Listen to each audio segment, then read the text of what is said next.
Hello, and welcome back to A Brick Too Short.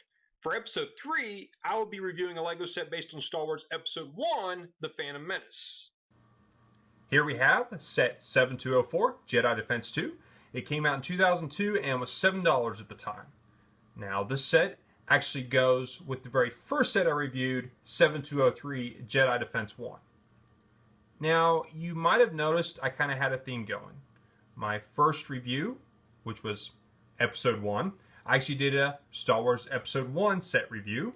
My second review, which was Episode 2, I actually did a Star Wars Episode 2 review. Well, this will be my Episode 3, but alas, I have no sets from Star Wars Episode 3. So I decided to jump back and do another set from Episode 1, especially since this goes with my first review I did. Now, this set actually came with 3 figures, Qui-Gon Jinn, 2 battle droids, and a little doorway that you can open and close. So with that, let's take a closer look. Okay, let's take a look at battle droid. Now, the battle droids were really cool when they came out, and they still are today. Though I do have a few issues with them. For one thing, the arms and the legs tend to sometimes get a little loose, especially if you try to just set them up without being on an actual brick structure. They kind of fall over real easy, especially if they have a big gun such as this.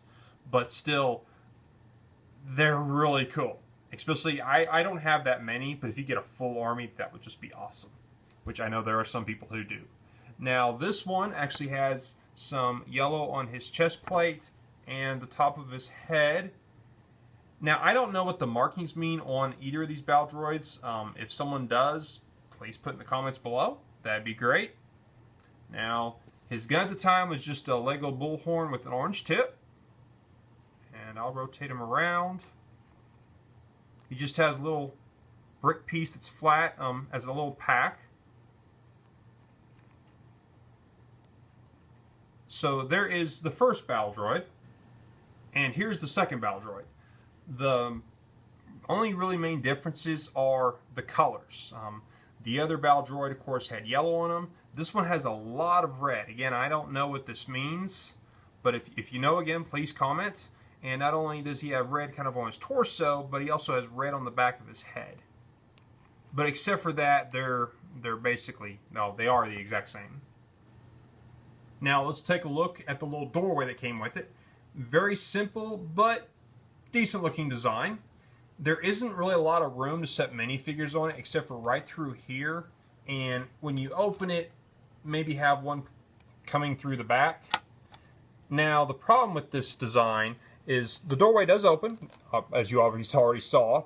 You have to slide it up, but there's nothing to lock it in place. So it's either going to shut, or you have to completely remove it and set it aside. So it'd been nice if they'd had some sort of piece that would hold it into this position. Now, this is what the back side looks like. So if you're going to want to display, you're obviously going to want to display it with that part forward and probably have it shut. Here's the Qui-Gon Jinn figure, and it has the brown hair that had been used for a couple of years on him now, but actually looks really good. I mean, it looks like his hairstyle from the movie. And his face, simple, but I think it looks like Qui-Gon Jinn with his mustache and his slight beard.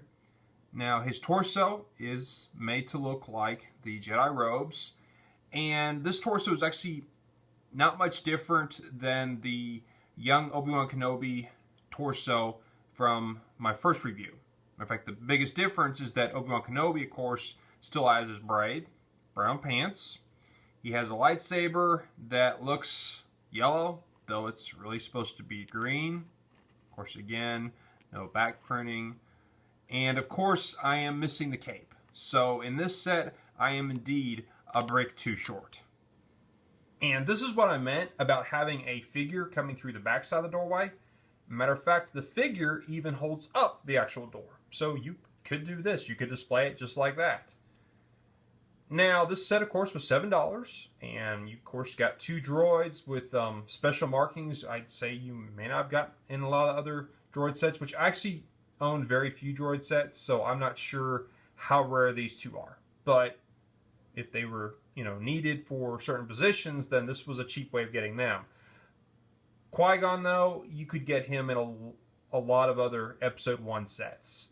And so if you were going to buy this set at the time for just Qui-Gon, then no, I'd say it probably wasn't worth it by this point. Unless, now this was a couple of years, I guess, though, after the first wave came out with the other cheaper Qui-Gon Jinn sets. And so maybe you didn't pick up those and you needed a Qui-Gon. Then, yeah, this would definitely be a way to get it.